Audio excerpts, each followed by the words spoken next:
promote your business today. For more information, go to www.africtoday.com. Afric Today, the best of digital TV. In today's world, video is the most effective content. In 2021 alone, 80% of all content consumed by users was video. If today you don't make video about yourself, about your product, you're losing positions in your business. Afric Today Production invites you to create a video of any complexity. Are you an aspiring blogger, artist, musician, and you want to surprise your audience? Or are you an ordinary person and want to create a family story? Then our team will be able to create a video for you with unique quality, reported shooting, individual shooting, studio shooting, entertainment videos, corporate events. All this we can do for you in the best quality. Just call now and get a 30% discount at 571-612-0496. 571-612-0496. Afric Today, the best of digital TV.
Do you want to promote your business? Do you want to talk about your nonprofit organization? Do you want to talk about your culture? Introducing the online web TV, Afric Today. We are...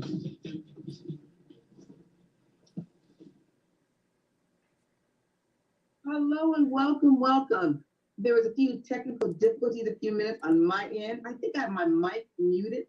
I hope you can all hear me now. But I want to say hello, happy Friday. I am your host, Dr. Yvette Butler Yeboah. We want to welcome you to the voice of American Africans United. And I am here with my co-host, my guest co-host, and I'm so excited to have Dr. Paul Dyer again with me again this week.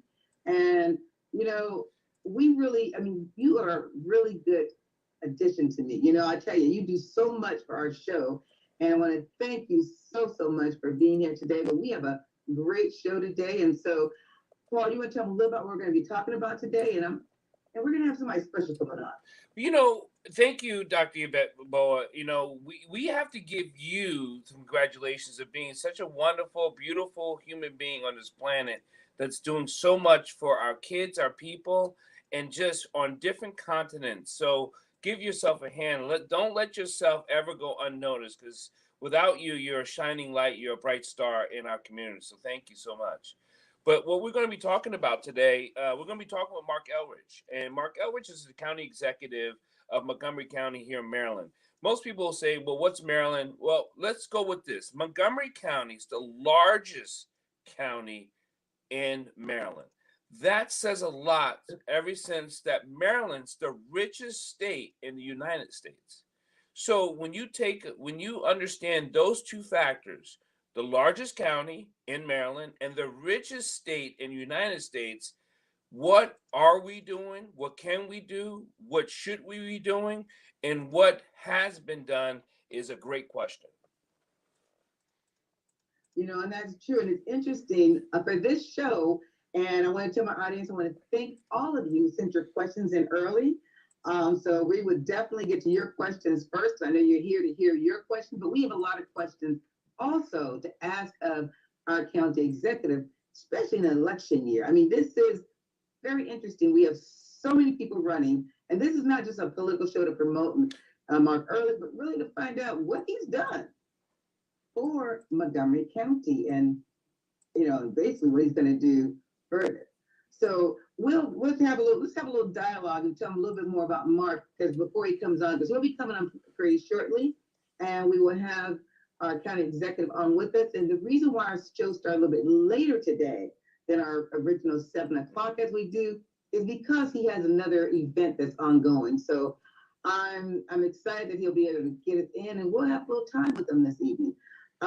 Also remember, if you're on Facebook Live and also YouTube, you can also ask your questions online tonight.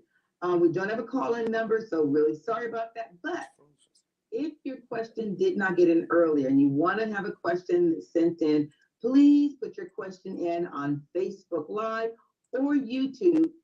Our producer would definitely get those questions over to us so we can ask our county executive live for the show tonight. Here's the other thing, Dr. Yvette, is that what's with having the county executive? You said it's not a political show, so it's an informational show. But this is an African station. This is what you call African Black, African American station. So we have more African American viewers listen to us than any other station that's being broadcast. So we're actually talking to African American voters, people who are concerned about certain things that affect them personally, not just because it's Montgomery County, but them personally because they're African Americans. That's a different take on when you have other shows that speaks to so many different diversities. This is specific. So things have to be said specifically for us. We make up 18% of the population in Montgomery County. That's true. That's true. And we're a growing population. And Montgomery County was considered it's actually a majority minority county, but we don't really see that in our representation of our county when we talk about elected officials. That's because it's 18%. Every level. That's because it's 18%. When you say 18%, I can literally ignore you and still win. I can literally disregard anything of your concerns and still win by the white vote, the Latino vote, and the Asian vote. I don't need the Black votes to win. So I think that plays a part on what doesn't get done, what has gotten done, and what will never get done, even though we keep begging and asking for it. I'm just thinking, what the county exec or with anybody in this political realm, how do we get what we need with such a small minority? When you talk to people who are in political power and political seats who say they work for the population, that means they work for the populace. That's true. That's it. It's not they don't work for people, they work for the populace. And the populace who pays more than the populace, not the populace, but the populace. I don't need to listen to people if they're less of the population. I can appease them, but I don't have to listen to them. That is so true. And so we hope tonight that we'll get some recognition on, having people listen more to us and seeing how we can hopefully move that needle in our direction. So tonight we have a lot of questions that came in from the African and African American community. So that's really great. I don't think I had any questions that didn't come in from our communities that really want to hear about what this county executive can do and has done for us. So I'm excited. So I'm going to text to make sure how much longer, because he should be coming on right now. But go ahead. Well, let me ask you something, Dr. Yvette, and probably put you on I put myself on a hot seat. Here's the thing: when it comes to being transparent, and I think we have to learn how to be transparent as hosts, or as we say, is if you're going to welcome someone in your house, you want them to be felt at home, but you don't want to be what you call a fake person that invites you into the house. So to be transparent, I think I'm very hard on the county executive because of things that I felt he could have done better, and that's personally.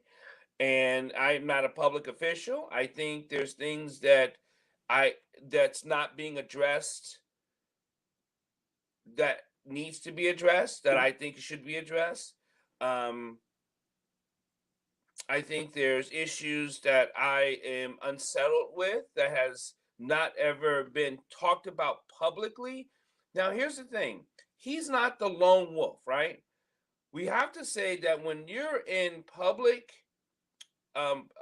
seating, or you're in a chair, a county executive, there are departments, there are councilmen, there are committees, there are all kinds of people who are not doing the job I think they should be doing better. That's just plain and simple.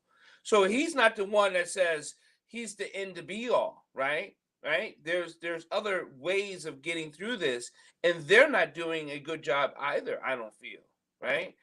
And I'm starting to feel, and I've said this on many other shows, I'm starting to be on the transparent, being very transparent, saying re-elect no one. Let's start over. Let's get this thing moving in a better direction. I know this is a big boat to steer, but re-elect no one, and let's see if we can get better. That's all. Well, until Mark comes, I want to ask, because he's going to wait now this in just a minute, but I want to take a step on something, what's happening in this country so far today, Okay. As far as the shootings and the gun violence. And that's some of the questions I was asked to as well. Now, we talk about gun violence, and they talk about removing guns and getting away with guns and gun control.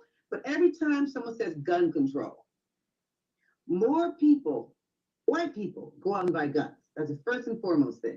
They go out and buy more guns.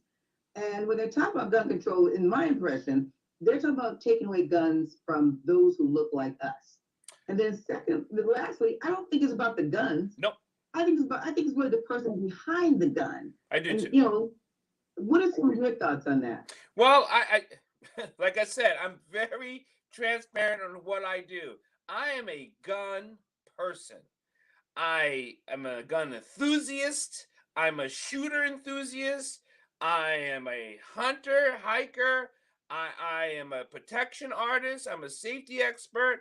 I have no problems with guns. Absolutely none. I'm the guy that could carry 1,000 guns in my house. I do not mind, because it's not the guns is the issue. It is not. It's the person that is pulling the trigger. It is the community. It is the community that's allowing them to pull the trigger.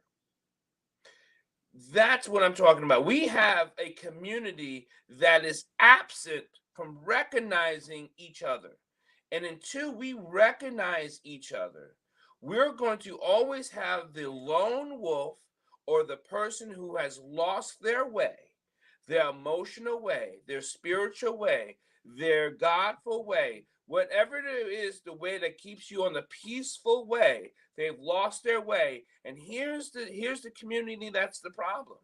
How do you not notice your neighbor, your friend, your brother, your sister, your coworker, your cousin, anyone you come in contact with that you have not noticed they have lost their way and you did nothing. That seems to be a community issue. Now, we also know there's some mental health issues out there. We know that people are living in what you call 9% interest. We know that we're having $6 gas prices. We know that people are paying more money for food and getting less out of it. We're going into what you call the perfect storm of despair. So, keeping the eye out on my brother and my sister, whomever they might be, is a community issue. It's a family issue. It's a relationship issue.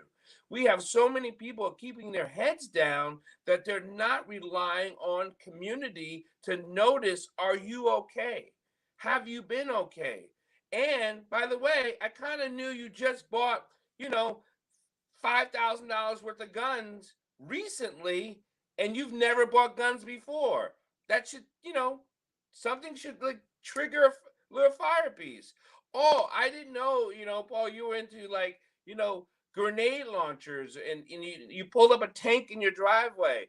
Is something going on? You know what I mean? This is something that we as a community, if we don't have hyper focus, hyper vigilance on each other, then these things happen.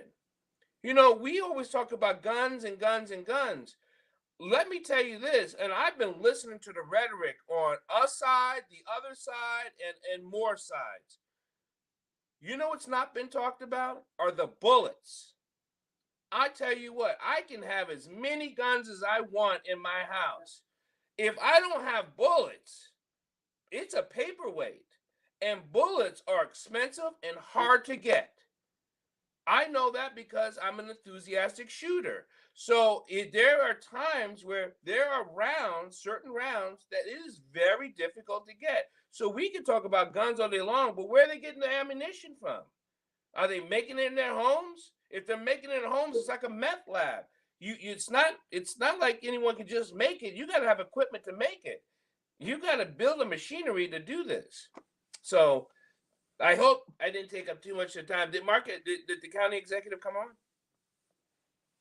Yes, I think we have the county executive on now, and let's see if we can get Mark's picture up here, because Mark, we were just talking about gun control, and that's a question I know you've gotten that question on some of the questions I sent you.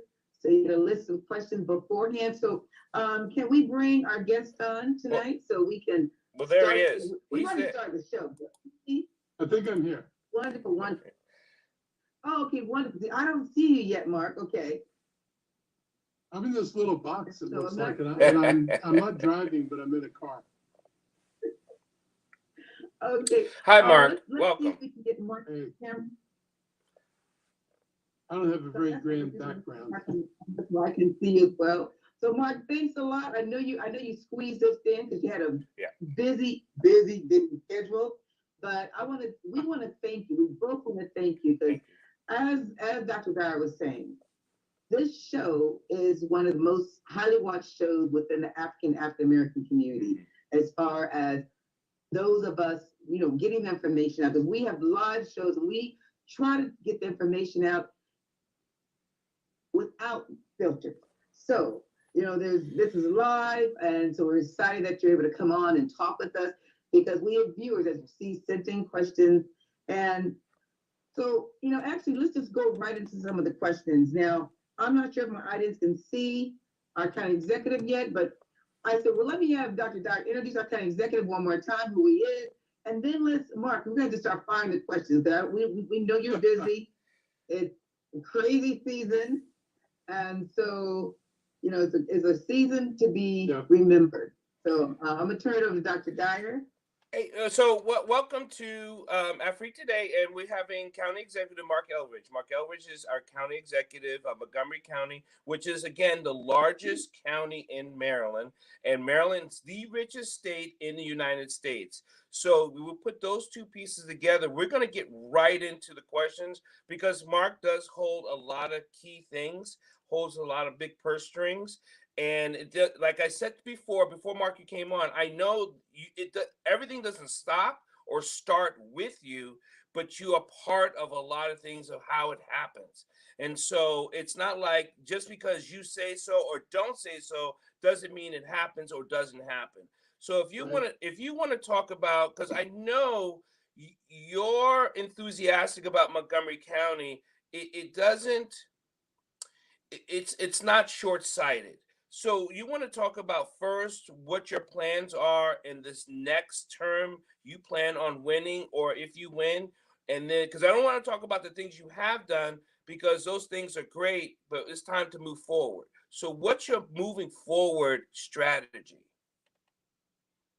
Well, I mean, there are a couple of things that we really want to focus on. We have, coming out of the pandemic, we put a lot of effort, even while we were in the middle of all this, to try to lay the groundwork for economic development in the county. And things are actually pretty good right now. There's like a record amount of lab space under construction. We've been able to attract new companies to come into Montgomery County. We've been very aggressive about courting them, very interested in bringing in, higher paid jobs than retail jobs, make it possible for people to earn a living. We've also need to make sure that people are trained. We could get a lot of jobs, but if they're not evenly distributed or people don't have access to them, it doesn't really benefit the whole community. So we need to make sure that they take care of everybody in Montgomery County. I always feel like anytime that we're having other people come in to do jobs that could be done here by residents here, we're not doing a service to the people who actually live here. We need to make sure more of our children, more of our young people are prepared. So we made major changes in something called WorkSource Montgomery, and which used to be fairly ineffective and is now actually training hundreds of people, and not training them for minimum wage jobs, but actually the director is very dedicated to the approach of helping to upskill people so they could take some of the higher paid jobs. We've been working with Montgomery College. We're going to be opening an East Side campus to Montgomery College in the Route 29 corridor. We're going to bring that college within reach of the high minority communities within that corridor. A lot of in other places, the college is able to partner with high schools to give kids in high schools the opportunity. Montgomery College in the East County will be close to a couple of Montgomery County high schools over there.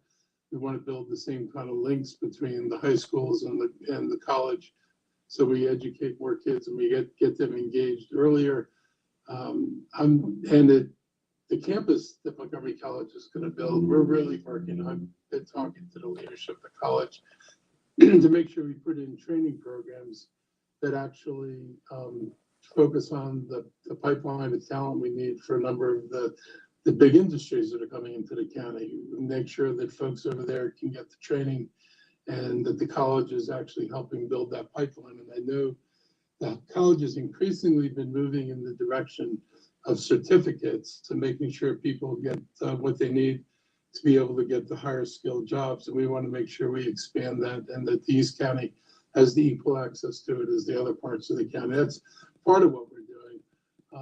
We've been working with WMATA to bring a life sciences center to White Flint. We have one in Shady Grove, but it's a series of office parks. And we know that in the changing landscape of the world, there's a real interest in life sciences being in more urban, amenity-rich environments, and White Flint offers the opportunity to do that. It sits on a metro. WMATA, has a consultant that told them that the highest and best use of their property is life sciences. So I'm excited about the opportunity to do that. And in conjunction with that, I've worked with the University of Maryland for 2 years, and we're in a position now where the university wants to bring over an academic program in artificial intelligence focused both on life sciences, hospitality, and also for our artificial intelligence companies in the county. So I'm very focused on trying to drive not only growth, but high value growth. There's a difference between creating retail jobs and jobs in the scientific fields and the technical fields. And we really need to focus on that. And we need to make sure that the kids in the county of all colors, that no one gets left behind, that this is actually an opportunity for everyone. I mean, we're very conscious of that. You know, we've got we have a racial equity office. You know, Go ahead. when you said equity, here's the thing: blacks is about 18%. We had talked about this before you got here. We're about 18% in Montgomery County. We actually don't have a voice to the populist. So it's easy that we feel and have felt for a long time now that our voices aren't being heard because we don't have enough people to actually make a difference or to fill the pockets of people who are running and or looking to have our vote. Because the truth is, mathematically, you don't need the black people's vote to win. So to pay attention to what their ills and ailments are can be an afterthought, and it has felt that way in the black community. I hear what you're saying. You know, personally, for me, I mean, I've been involved in issues like affordable housing for decades. I've, you know, helped people to keep them from losing their housing, worked with tenants in multiple buildings to prevent their displacement. You know, I'm a champion of rent stabilization because I believe, you know, that Montgomery County is at risk of pricing, you know, our minority communities out of the county. When, you know, other people talk about affordable and market rate housing, they always forget that the income for, you know, African American and Hispanic households is about half the income for white and Asian households. So when you have programs and your programs don't include half the population, then something's seriously wrong with that. And that's why I've been having heartburn with, you know, the county's housing plans. You know, you look at their Thrive 2050, Right? you don't say anything about you don't see anything in there about dealing with low-income people. No. You know, I'll bore you with the statistic if you bear with me. But here's the scary numbers. You got 30,000 residents earning $30,000 or less a year, paying 50 to 60% of their income on housing. They are pretty much all people of color. Mm-hmm. You've got another 20,000 earning up to $50,000, pretty much all people of color paying 50 to 60% of their income on housing. None of them would qualify for a moderately priced dwelling unit program. This county talks about its MPDU program as if, you know, we're the model of the nation. The model of the nation has 6,700 units in the program right now after 30 years. I don't exactly call that a model. And no. The county projects, you know, in 2000, the county had about 43 or 40,000 naturally occurring affordable units, meaning they were affordable to this group of people who get MPDU housing. But they were affordable, but they weren't controlled, unlike MPDUs, which are controlled. Yeah. That number has gone from 43 to down to around 22, Mm-hmm. and parking planning projects we lose another 11,000 naturally occurring units. Thrive doesn't even talk about this.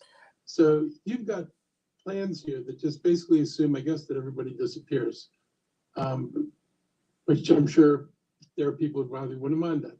It's a problem when you can't plan for everybody. And that's, you know, my frustration is we need policies that actually produce housing for people who need housing.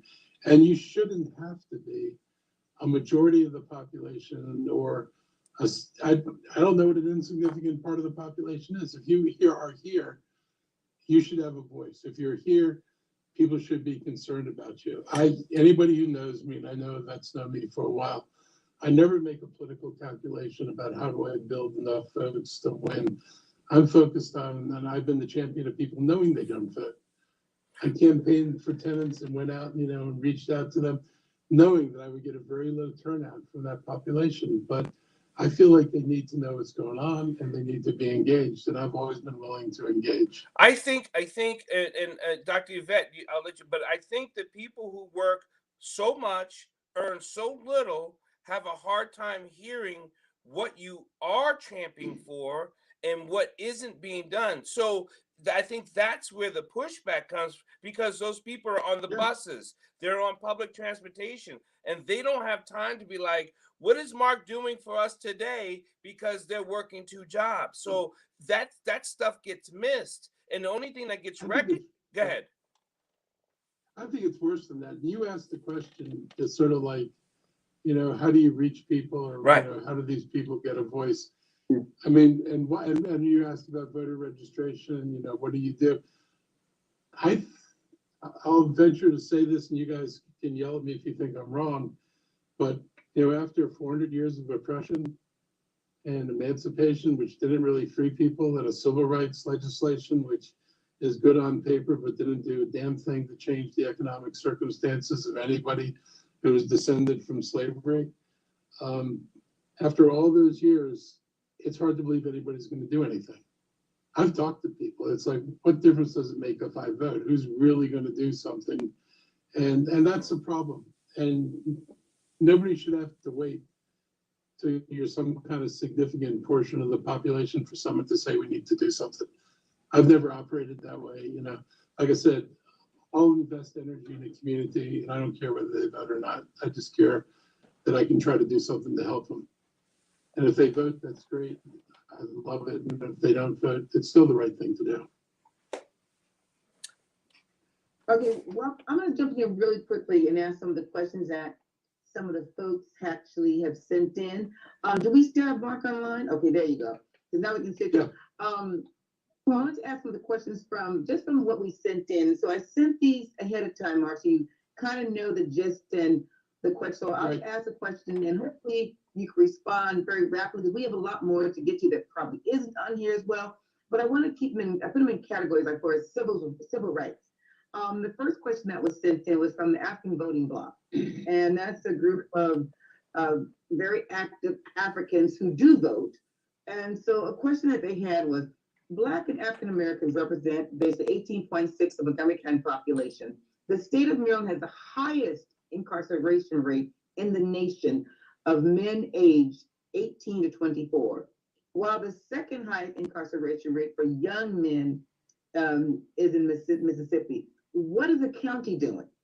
And we've seen some of our young brothers just being still locked up. What is the county doing to correct these statistics?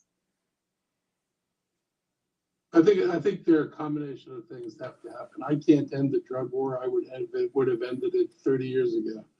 It was the stupidest thing this country ever did.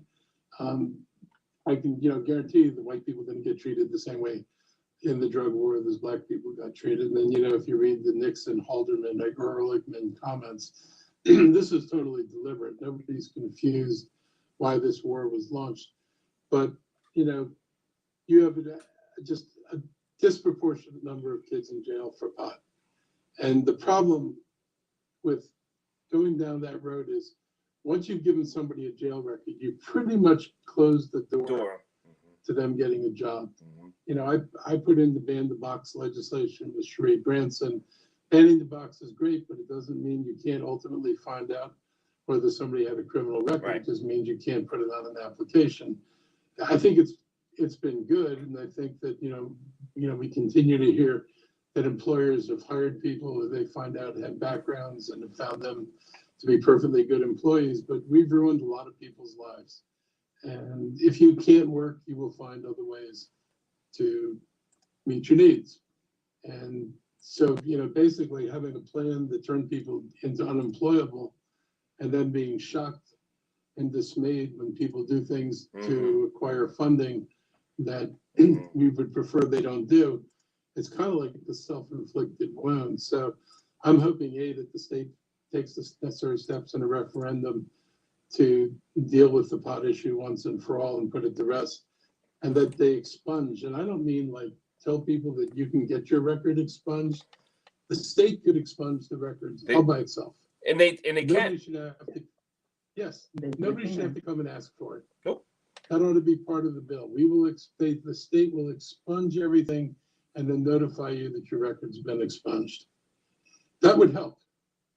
And it would help people to get employed. And we're going to have to do some restorative justice work with people who've been left out and have done, repetitive things, because that's the life that they were kind of forced into.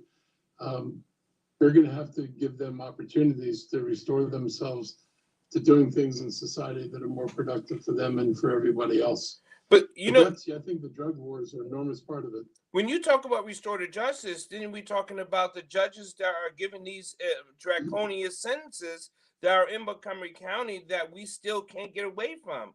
They're still allowing there seems like we can do nothing about the judges that are giving these sentences, and yet the judges are still in the same huddle of thought. So they don't believe in restorative justice, at least the judges we have now in Montgomery County.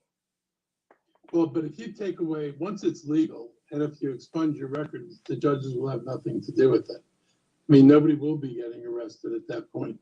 In our end, we have to do more, community work at deterrence. And we're going to build a restoration center. So the people who are in crisis, mental health crisis, or a drug crisis, right now, the only place to go is a jail. Right. Our jail is the largest mental health institution in the county. We don't have the beds anyplace else. In truth, anybody with a mental health situation is not supposed to be put in jail, but you would have to actually build a multi-hundred seat, even for Montgomery County, multi-hundred position alternative to a jail in order to get people the treatment they need. But we've got to start taking the mental health situation seriously. Our restorative justice, our first program will be smaller, but it's going to grow to a larger building and a larger program. I'm optimistic about that. We're diverting police from handling things like mental health crises. We're starting to field the mental health teams that will respond to people in crisis who aren't armed. I'm not going to ask people to deal with armed people without backup. Right. But for people who aren't armed, they'll be dealing with that. Homeless people, again, instead of, I don't know why the hell you'd haul a homeless person off to jail. What the heck do you prove? They're already homeless. They already aren't working. They're already struggling. They're hauling people off to jail because no one's questioning their practices. It kind of goes back to the FBI just recently said what Maryland has more and doubled in the hate crimes in 2020. I know that's a question that came in. Is that right? That's not the number I've seen. I haven't seen it specific for the Black community in hate crimes. I think nationally the hate crimes are still. I thought that the Jewish folks were getting, or organizations were getting probably the most hate crimes. Asians have seen a huge uptick in hate crimes. Thank you, Donald Trump. And of course, Donald Trump wasn't too good to the Black community either. I mean, we have demonized so many people and discredited them as human beings, which is kind of like the long-standing practice of slavery, right? It's hard for people to get out from under this. So that's but why. actually, I was going to say, this is a report from the FBI that came out in September. So even though the hate crimes have ticked up on everyone else, the majority in the state of Maryland is still against Black folks. And that's what. Can you send me a copy of that? I will. I'll send you the actual article that came out September 2021 from the FBI that showed an uptick in just Black hate crimes in the state of Maryland. So that was really just concerning for me, because all we've talked about is the Asian hate crime and Jewish hate crime, and it's like the hate crime against Black folks, it's okay, so they don't talk about it anymore. It's like it's just normalized, so they're not even mentioning it until it's brought up in a report, like we're doing today. I will do my bit of research. I'll ask because the police department tracks hate crimes. I will ask them what the statistics are, how they break down. I'll send you the report. I'll send you the report from the FBI that looked at all states, but Maryland predominantly had double the amount in 2020, and then of those, the majority were against Black folks. And this is just our state with this, like, Dr. Yvette, one of my issues, hate crime's a hate crime, no matter who's against. The sad issue is that it's treated differently. That to me seems to be a problem. If we can see it, it's a hate crime, period. Asian, Black, Jewish, whatever. If it's a hate crime, treat it the same. But it's not treated the same. That's why it seems like it's split between Asian crime, Jewish crime, or Black crime. This is ridiculous. That's so true. I will look at my own statistics, and I can look at the crimes. I can look at how many were solved, what if there is a disproportionality. I'll get you the data, and we can look at Montgomery County through that lens. Wonderful. Thinking of the state of Maryland, so Montgomery County, we'll see. I would love to see some of those records. And there was a few more questions that I wanted to ask, and then Paul, won't you chime in on some of the other questions? So this is one we go to Sid, because we answered most of the ones. We didn't go to gun violence, because Paul and I had a great conversation. So whatever I'm not sure if we should even ask what is your take on that, because we both feel, and I personally feel this, is it's not the guns, it's the people behind the guns that we have to deal with, the mental health issues that exist. And Paul said something very interesting that we don't really think about, is that in a community as we are, people should see when something's having difficulties and act upon that. But we are so caught up into our own little worlds, and no one's even looking at it. And that even if they do, there's no place to refer for the mental health issues. I read a bit of the news story about the kid who shot those folks out west there, and it's just like, good Lord, the father in Texas, the father was talking about his son and talking about how he was in trouble, and there were all these signs. And my first reaction was, and he had no place to take him. And that's one of the problems, is there are just not enough places. People need to, I don't think everybody knows all the resources that Montgomery County has, but even with everything we have, we don't have enough.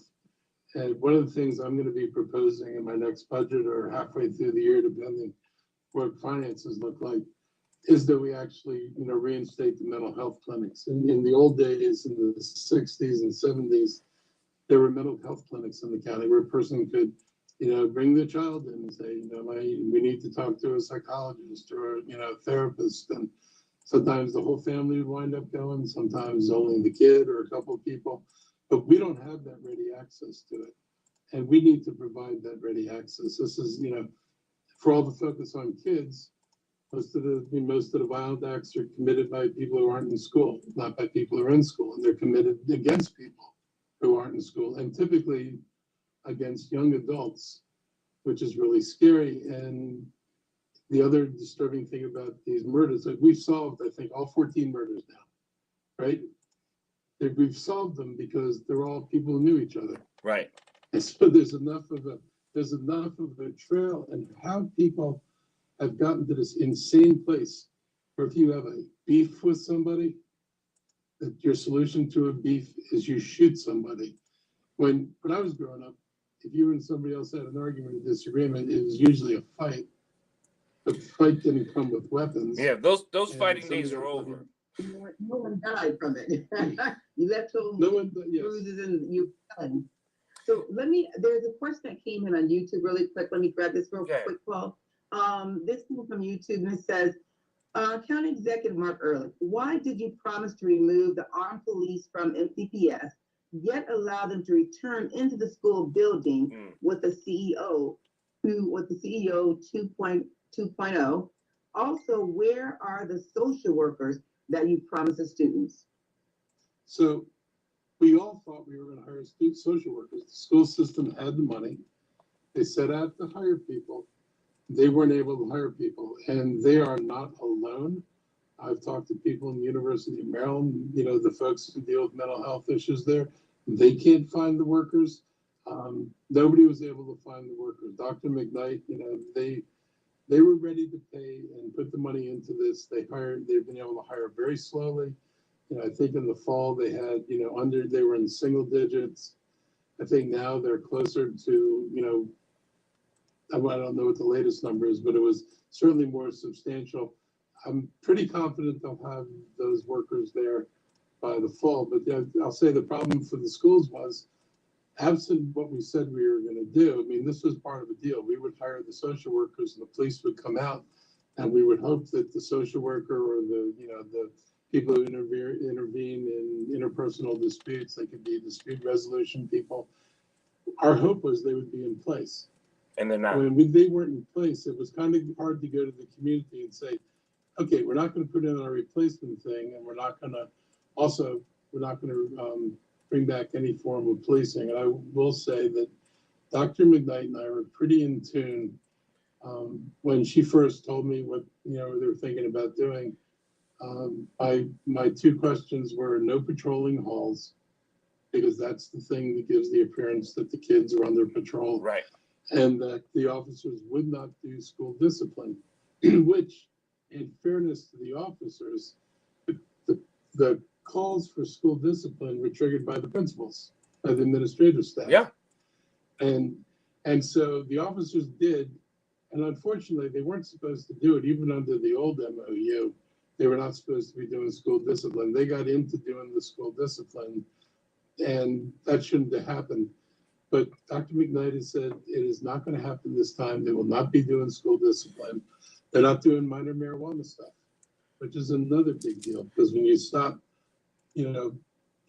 bringing all these kids into the criminal justice system for minor amounts of marijuana, that dramatically changed the number of police encounters with minority students in schools.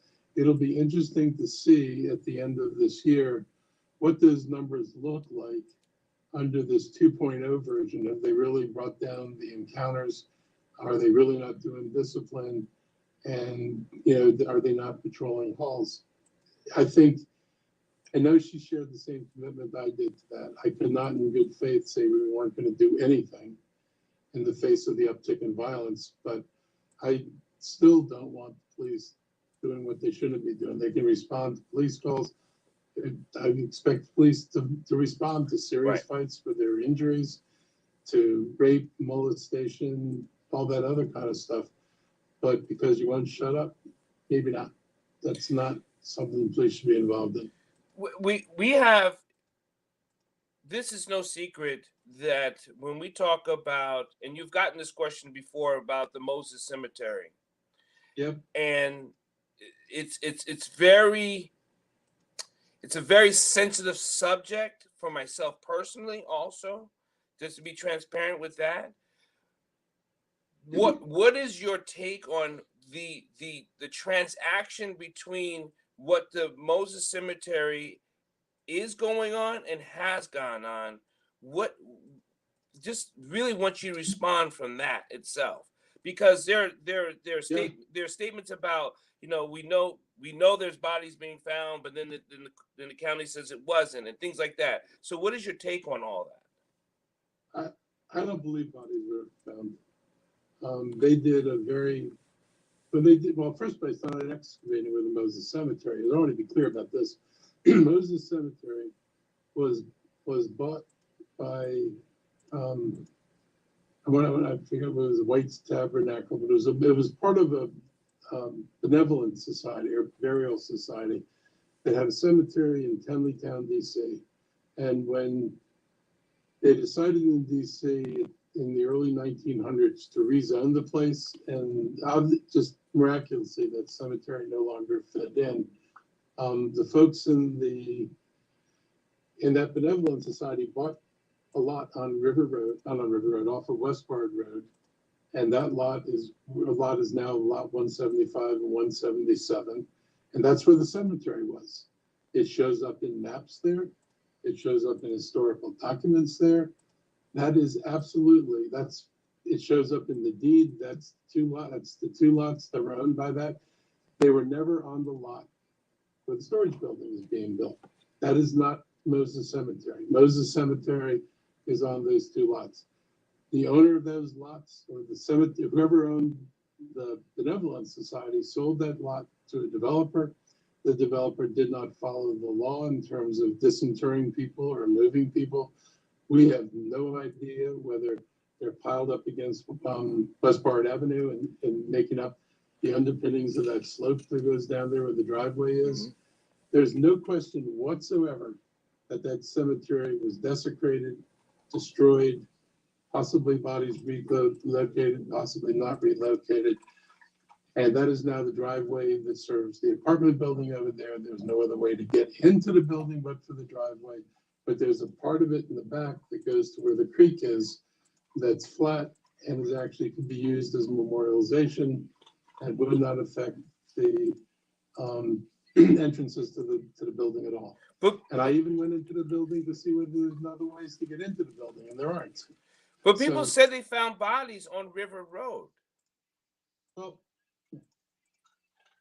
yeah, okay, so the historical documentation says that slave owners discarded bodies often by just tossing them in the woods. Yeah. On River Road. But that's true for all of River Road. This place is not a particular cemetery. And just to further clarify things, there are 1949 photographs that show already in 1949 a very large building had been built where the storage building is going to be. So that lot, if there were bodies there ever, they were cleared out once that first building got built. This building isn't going into a forest, it isn't going on to land that was virgin until these guys built the building. I'll show you the pictures of the buildings that were there in 1949. And it'll be pretty clear that even if there was something there, it was eradicated then. But it's still not Moses Cemetery. It may be the random throwing of bodies, but it's sure not a cemetery. Anyway, I don't have the authority to condemn property. And the state's attorney came out and was well aware of the issue, and they are not violating the terms of what Park and Planning told them they had to do. In fact, they went farther than what Park and Planning had to do. It doesn't mean there were never bodies there, but nobody found any bodies when they were digging up from there. Second thing is, the church came to that area after the cemetery was there. This is not a church cemetery. This is a benevolent society. They're the same group as the cemetery on Falls Road. You've probably read about the battle about the beltway widening. It's another group from the same group. I've talked to people up there. Some of the members of their family were actually buried in the cemetery down on River Road in West Park. And I've talked to folks in the Black community who had neither association, but who belonged to that benevolent society and had family members buried there.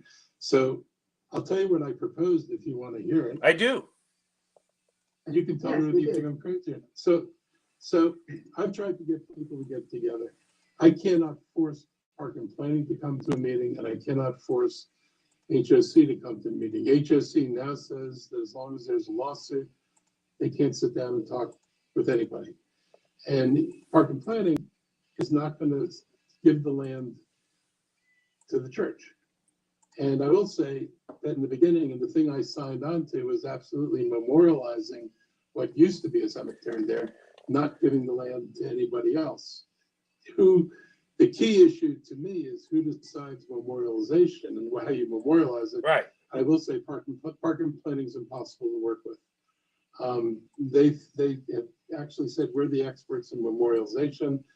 You know, it'd be one thing if you were memorializing something for which there were no descendants, but you're talking about memorializing for something that's part of a living community. Correct. And the idea that you don't even think they should be part of this discussion is offensive to me. So what I proposed doing was basically to convene a group that would have 4 members from the Macedonian Church, 4 members from the other benevolent society farther up on Falls Road. Mm-hmm. I would have 4 members from either the Black Ministers Conference or the NAACP. These would be the only voting members of the committee. They would be charged with deciding the best way to memorialize the cemetery on that site. Then I proposed that the Park and Planning be allowed to put somebody on there, technical advisor. You know, there are things with the stream that have to be protected. It does have to be restored, and the stream doesn't interfere with the cemetery because it's on the edge of it. It's not in the middle of it. I don't know if you know, but at one point the cemetery actually sold the rights to WSSC to put a giant pipe through the middle of the cemetery. I did not know that. Oh yes, oh yeah. That goes back before they sold it to the developer. But I wanted to put one person who would be somebody from Park and Planning. I said there'd be an ex officiary member from the administration and from the council, and that I would pay for a consultant who's an expert in memorialization. The committee could pick who the consultant was. I would not tell them who it was. I was very clear that nobody in the government would have anything to say about this, that the committee would make the recommendation, and it would go to the council, because the council is the only one that can tell Park and Planning what to do. Through the budget, the council could say, we want you to memorialize this parcel of land. This is the money we will give you to memorialize it, and tell Park and Planning what to do and how to do it. They could leave it to Park and Planning, but they could also just as easily say, we like this community plan and this is what we want you to put there. That is the only way I can think of getting this us out of this. Again, Because it's one of those things, like you said, like I said before, it doesn't end with you and it may not start with you. There's a whole lot of people involved in this that isn't at the table or isn't being heard or just refusing to come to the table. And that is hurtful. It for the people who are listening to the crumbs of this conversation, it's head shaking. that's why I thought my solution was kind of elegantly simple. It takes all of us white folks out of the equation. We're not making any decisions.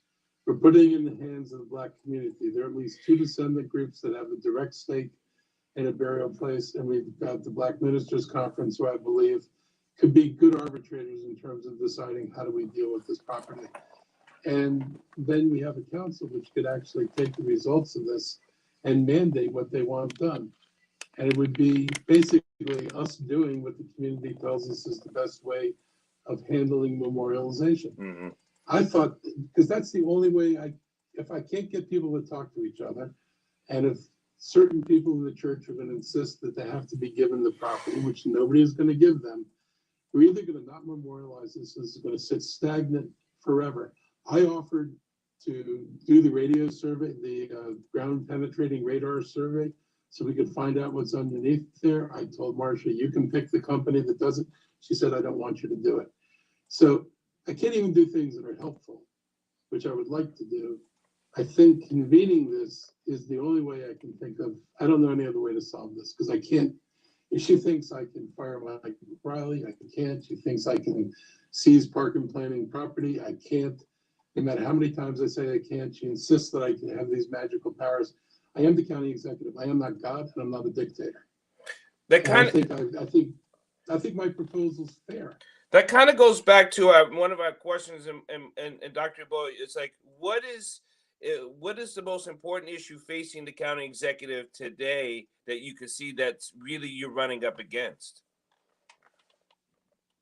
Well, other than this issue, I think housing, you know. And this is a big issue. This is a big issue. There's a lot of Blacks issue. Yes. And they are one issue vote. They're one issue voters. So I'm glad you're addressing this, because we do have, it's a big issue.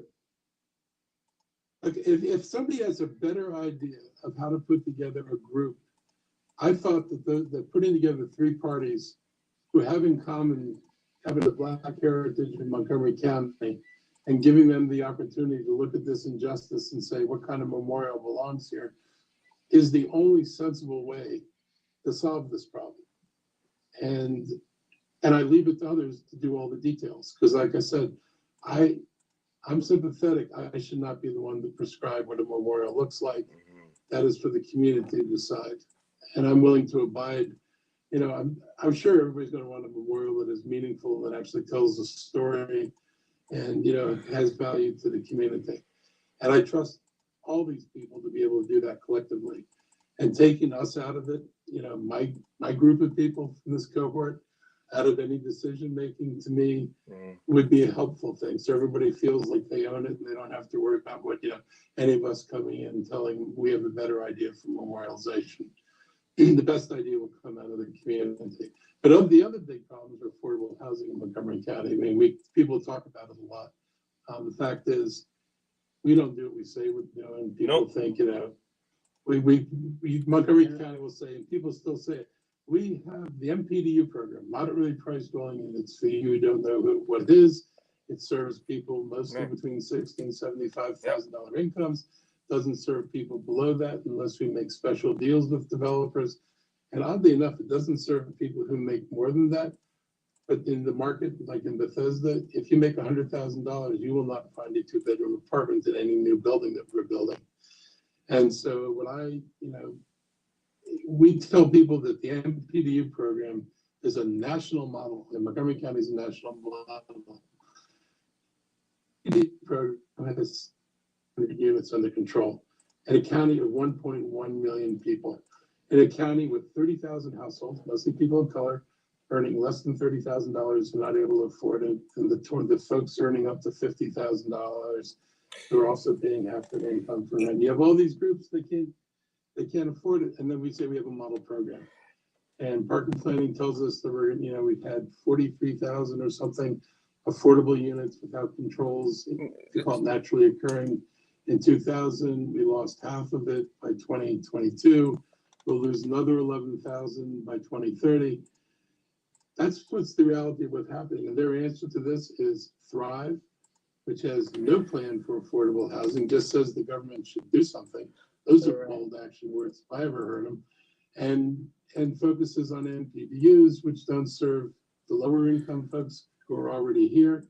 And then on top of all that bad news, they tell you that 40,000 households come here by 2030.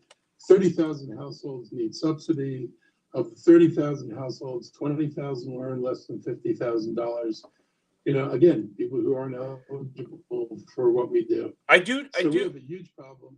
And people are fiddling while Rome burns.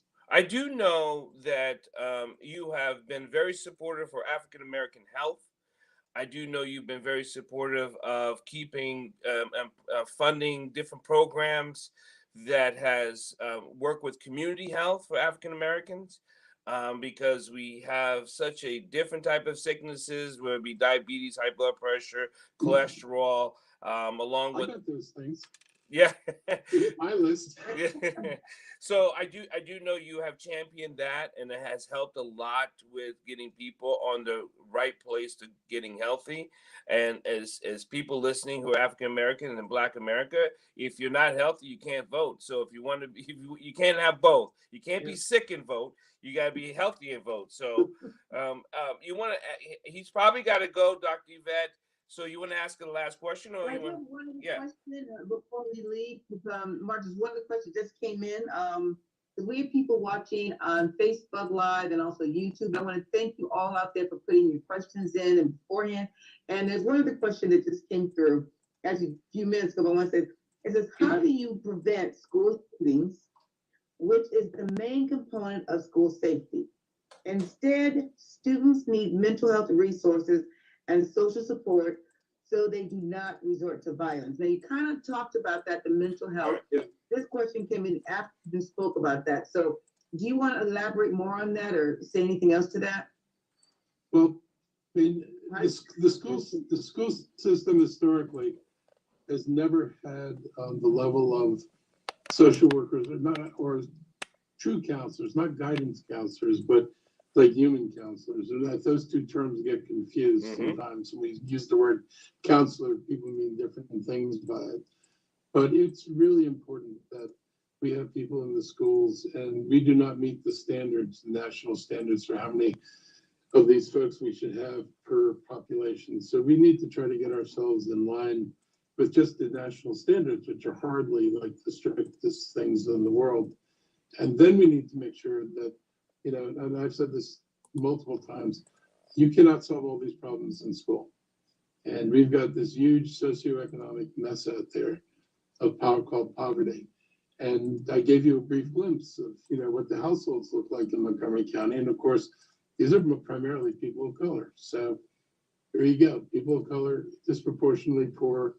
And what the impact of poverty on children is severe. When families struggle, when families are in stress over, not being able to pay rent, not being able to buy enough food, those struggles spill over and it affects children. I grew up, we all know when our parents are fighting, we all know they're fighting, we all know what they're fighting about. And it has to be damn destabilizing for a kid to hear their parents talking about where are we going to live next month? What are we going to do about rent? Right.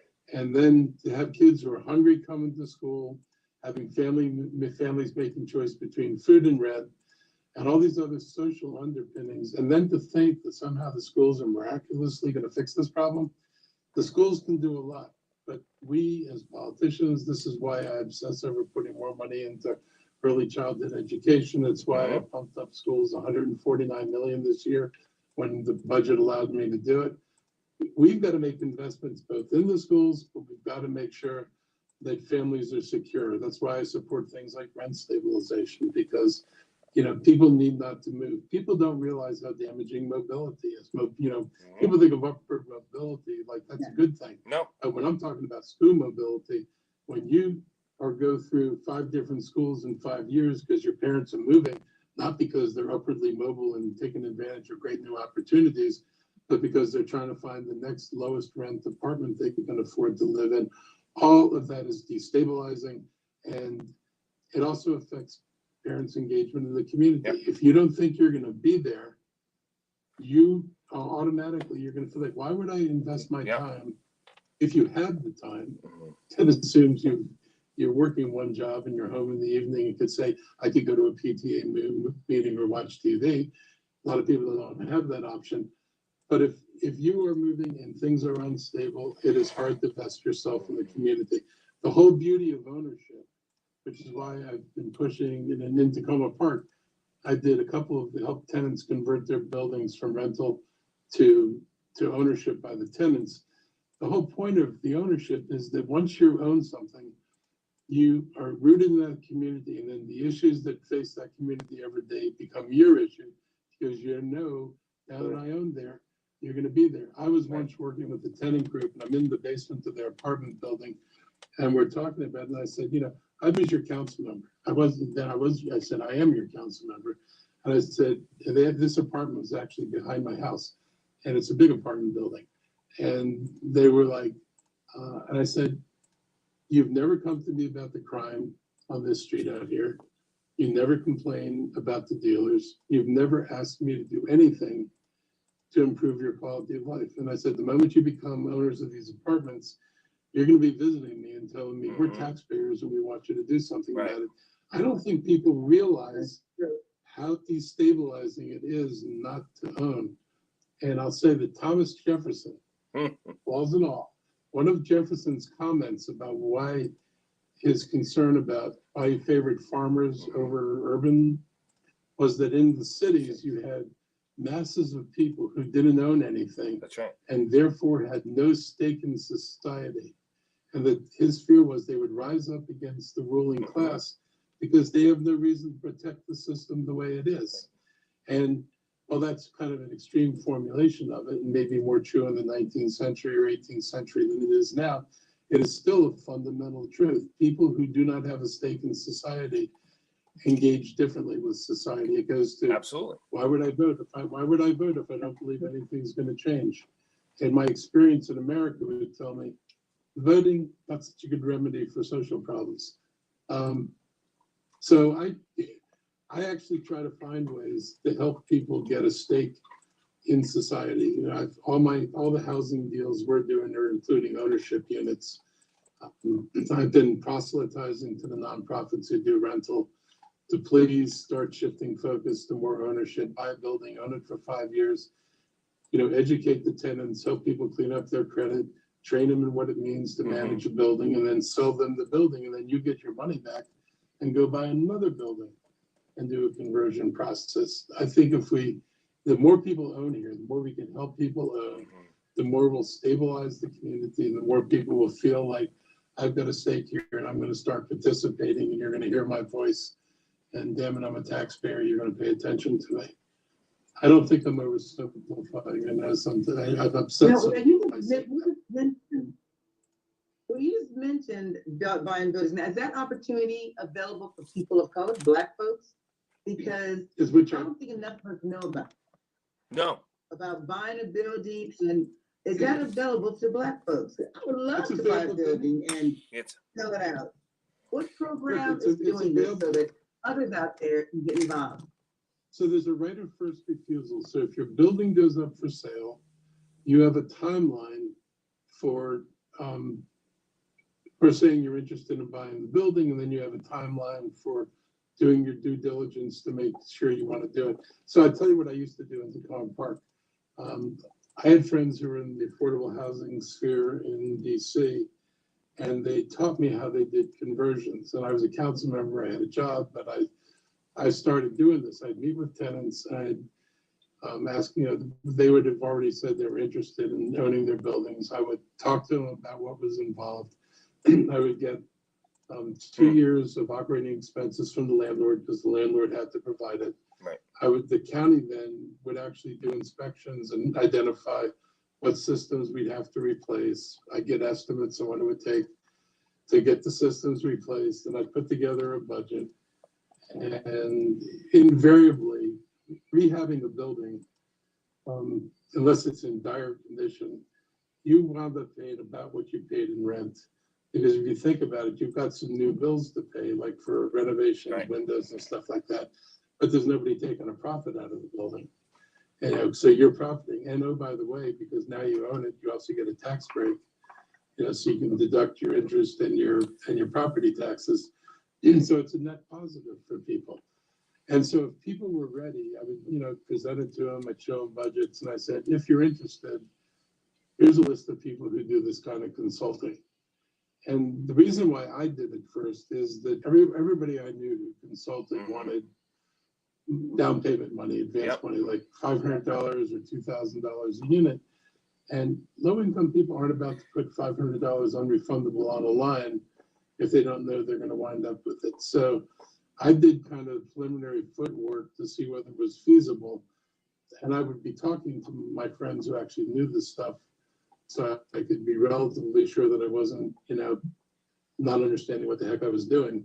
And then once we knew that, I would say, here, pick one and use them to do your conversion. And I was able to do that a few times in Tacoma Park. It was one of the happiest things I ever did. I made owners from people.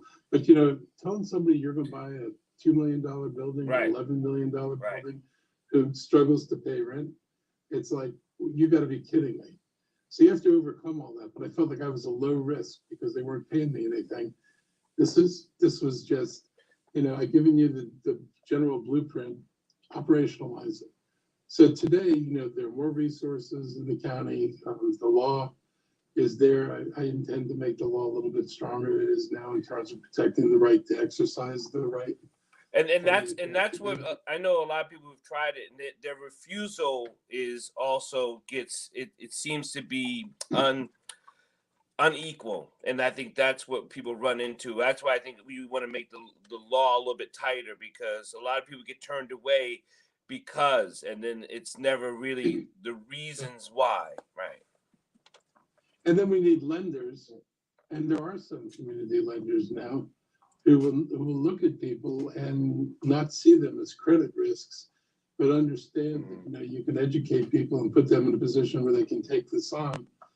So I'm a big believer in this. I'd like to do more. Hopefully, we'll have more opportunities. But when we do these projects, I have put 18 properties up for sale, and we're not looking for money for the land. We want somebody to come in and develop them as affordable. These are going to be, primarily completely affordable. I'm not going to do this stuff where I bring in the developer and I get 15, or maybe if I'm lucky, 30% of the units affordable and everything else is high end. And so we'll be able to create more and more affordability. And we're asking people in every instance to provide a component of ownership. I just reviewed a project the other day that came in from one of our partners, and they had rental pieces of it, and they had ownership pieces of it. And I was really happy with that. Do you have minority developers? Is it equal throughout the county, or is it unequal? The developers, the ones who can afford to buy these big parcels, are primarily not minority developers. I'm having a meeting with one next week. So, we'll see how that goes. Minority developers don't necessarily make different economic decisions than majority developers. There is no magic to having, deciding you're going to do affordable housing for everybody. It's not strictly a racial division. It's the nature of the beast, and some people go for the max every time. But my goal is to, make sure we bring in people who understand that. I will say when we're getting offers on stuff, people understand we're asking for it. I'm not getting any of these proposals that I'm looking at and saying, "Are you kidding me?" So I'm feeling pretty good about this. And we're involved in a project in Emery Grove that you guys will surely like. Emery Grove is an historic Black community that underwent urban removal. Yep. At a period of time, and that community was decimated, put in miserable housing, and the land is largely, fallow, the rest of it. So the county, park and planning, and HOC are teaming up with the church up there, Tim Warner's church, and we are planning a community that will probably be 450, 500 units. It's going to be, a community project, not done by any of us, on our own as a gift to the community. The community is going to be involved in it, and the goal is to restore the Emery Grove community, descendants, and new people into something of large scale that'll be, permanent and decent, and bring a level of housing back to them that they haven't had. And that's one of the most exciting things I'm involved in. I love this, and we're just, we're putting the county land into the deal. We don't have debt on it. We don't have any use for it. And it's sort of like, you can exaggerate it and call it reparations, but it's certainly a repayment in some form of, Mark, before we go, we're gonna have to hard break, and I'm gonna say thank you before we have to cut you off because I'm sure we're at time. Thank you so much, Mark, for being on our show today. Well, I'd love to have you back sooner more than later. Dr. Yvette? Yeah, well, well, actually, one last thing, and this is not a political show, but someone asked, one of our young voters who just graduated from college, she's watching now, and she sent me a message saying she wants to hear from you of why should someone just coming out of college who's aspiring and starting their career, why should they vote for you as county executive? I'll give you a couple of reasons. One, I have a very active economic development program. We haven't done anything on the scale. We haven't made the effort to create a partnership between a university to drive a job, drive our jobs in this county. We've just relied on telling people we've got empty buildings, come here and occupy them. And I'm changing that. I'm more active, I think, probably than anybody's been, and trying to drive an economy here that serves you. So you should be able to find decent jobs here and additional education opportunities. And I'm working on changing what we do with housing, because if you're a young person getting out of college, you maybe fall in that dangerous zone where somebody might pay you more than $70,000, but they're not going to pay you enough to get into a market rate unit with those. Then so you're going to be stuck in no person's land. And I'm determined to start adopting policies that address the broader range of need in Montgomery County, so that you can look at this county and feel there are people here who are going to work to make sure you have a future here. That's what I would tell you. Can I have the Verizon building near Silver Spring? I think it's going towards. Who owns that building? Can I have it for a school? Which Verizon building? It's off of 29 going towards Silver Spring, past Burtonsville. Oh yes, I've been looking at that building too. Yes. Over right at 29. I'm sure it's going to get, park and planning, rezoning, doing a new master plan for that area. I'm sure it's going to attract investors who will be very interested in the additional density and what they can do with it if Verizon's going to sell it. I don't know if Verizon's going to sell it. Yeah, because they moved across the street and they built that whole new buildings over by Tech Road. Yeah. Yeah. Oh, it's empty. What about the Discovery building now? The Discovery building? What's going on with the Discovery building? You've got Children's Hospital in the Discovery building. Children's Hospital is running programs out of there now. But here's another interesting thing. Discovery owned a building on East-West Highway. It used to be Caldor for that brief year when Caldor came to Silver Spring. And it's right by Noah, kind of across the street, but closer to Georgia Avenue. And we are doing a study in conjunction with the developer to see whether we can locate a center for training for biopharma manufacturing.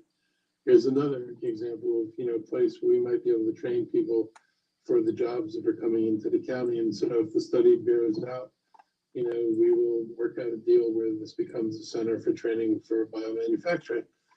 So those are, to me, Nice, nice. I never thought I'd be so involved in development, but it's actually kind of interesting, and it's good to be able to bring an intentionality to it. I'm not just interested in putting a building on something. I know this is do you feel it's feasible for Montgomery County to charter an African American school for kids who are not doing well or feel safe in the other MCP schools? I don't know what MCP's policy is on charters now. I thought they had changed it so it was less restrictive than it used to be. So I guess it probably would depend on what the school would propose teaching and how they propose teaching it, because there are state standards, and what the MCP feels about the charter. But I don't know, because this is out of my pay lane.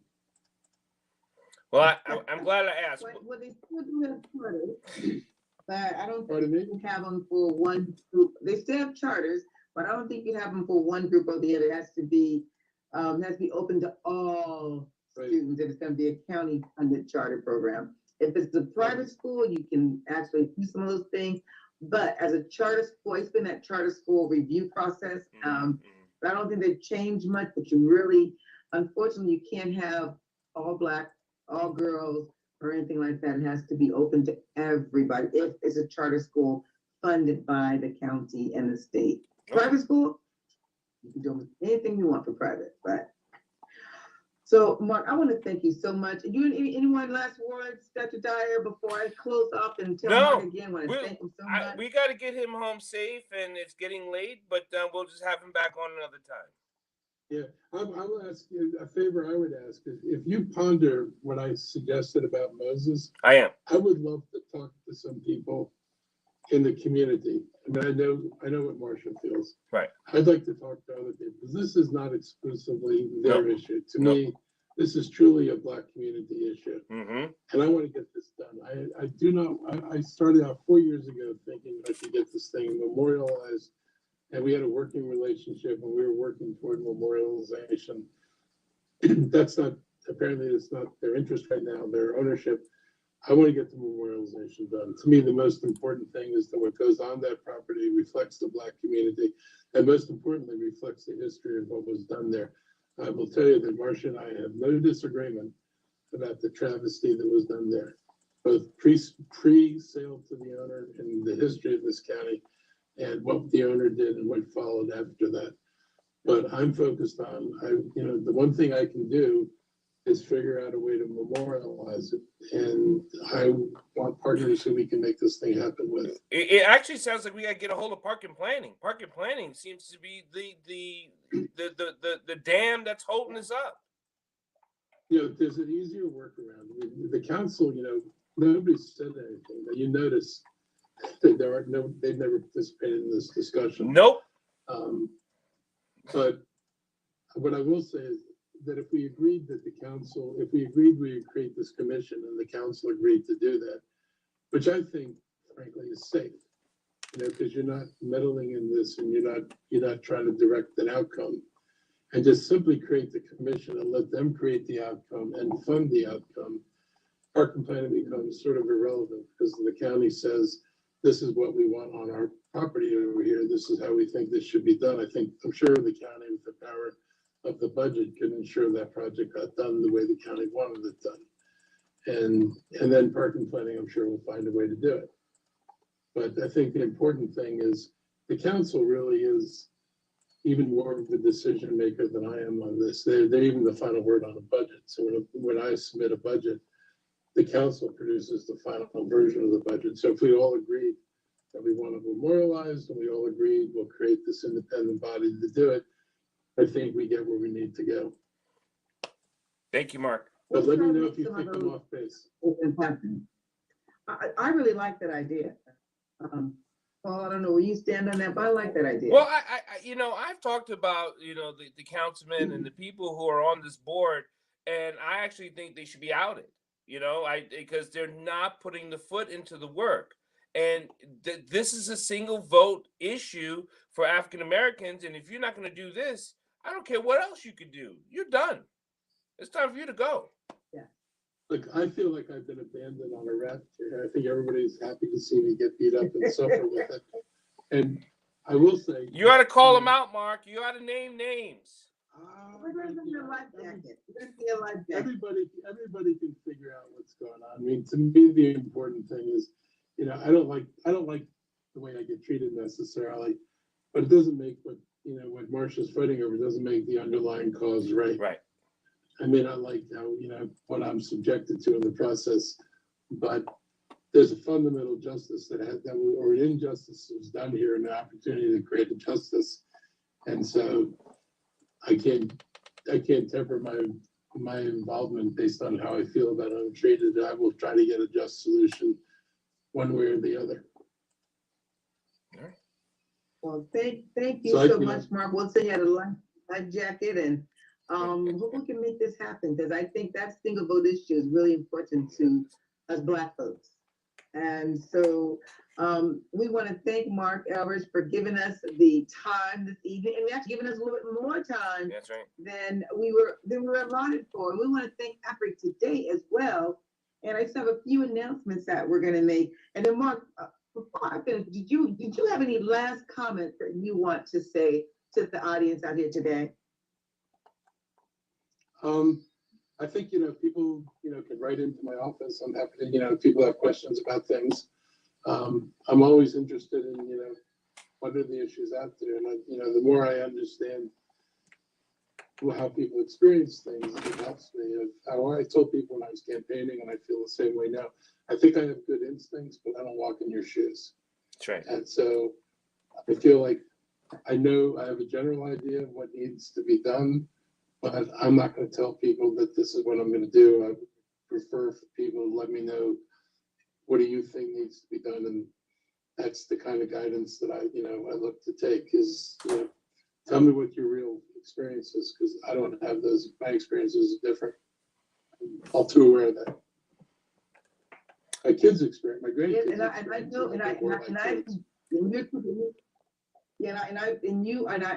I tell you, we go back way, we go for way, and you've never changed that position, and I want to thank you for that. Even though there was one issue I still want to get rid of, but I won't go to that tonight. So that issue. So Mark, I want to thank you so much. I want to thank Afric today. I just want to make a few announcements, because we talked about the Moses Cemetery, because tomorrow, June 11th, at the American University, they have an opening exhibit tomorrow. I just got this through about the African River Road community and the desecration of the Moses African Cemetery. It's called The Bridge That Carried Us Over. So if people want to go out and hear what they have to say tomorrow, it's going to be at the American University exhibit. It's going to be at the Captain Art Center at 6 to 9 tomorrow, 6 to 9 tomorrow. And then we have something for the kids tomorrow. We have a book fair. It's the the National Black Child Book Fair. That's going to be tomorrow from 10 to 3 o'clock. And that's going to be at Ascension Church in downtown Silver Spring, which is at 633 Sligo Avenue. 633 Sligo Avenue. Right. Hope to see you there. We are going to be giving a tribute to a wonderful author and poet, Elrich Greenfield, who unfortunately passed last year at the end of the year. So we're going to do a tribute to Elrich Greenfield at 10 o'clock prompt. So we hope to see you out tomorrow. There's going to be a lot of Black authors out there, so you can meet some of the Black authors who are writing books for us and with people who look like us. There's not too many Black authors out there that have these kind of books. I learned something last night, just one tidbit. They say, what faces do you see in the book most? If you don't see a white face on the book, the next most commonly seen on a cover is animals. So imagine when a young Black person is going to look for a book, it's either a white face or an animal that they'll see on a book cover, not someone who looks like you or myself. So we are going to be honoring and having Black authors out tomorrow. So please, if you want to join us and have your children come out, please come out again to the National Black Child Book Tour, which is in its 4th year, and we're really excited to be co-hosting that on behalf of Gapbuster. So I want to again thank Mark for being on the show today. I want to definitely thank my co-host today, Dr. Dyer, Dr. Paul Dyer. You're wonderful as always. And I want to thank my audience who has been here today, and also all the questions that have come in. And I think this is a great show. We have a lot of people watching, and so this is also recorded. So please, you can also share it afterwards to share it with people. It is recorded, so please, after it's downloaded, share it. You can also be an athlete today. And I'm not sure if you're still there, Mark. How can people get in touch with you if you're still there? Are you still there? No, he said call his office. You can always write into his office. Okay. So you can call or write into his office. So the office number to the county executive, I think, is 311. You can call 311 if you live in Montgomery County. And also 240, I think it's 777-30311. So you can also call that number and you ask for the county executive's office or send in a question. And I know the email is OCE, Office of County Executive, at Montgomery County Government, at Montgomery County, Maryland, MD.gov. So that's OCE, Office of County Executive, at Montgomery County Government, MD.gov. So please, if you want to email, you can email or you can call your questions in. So without further ado, we want to thank you all for staying so long and watching. We did go over time, but I think having the county executive with us tonight was very important. And I want to thank you all for all your questions and participating in this dialogue tonight. Thank you so much. And thanks again, Africa Today.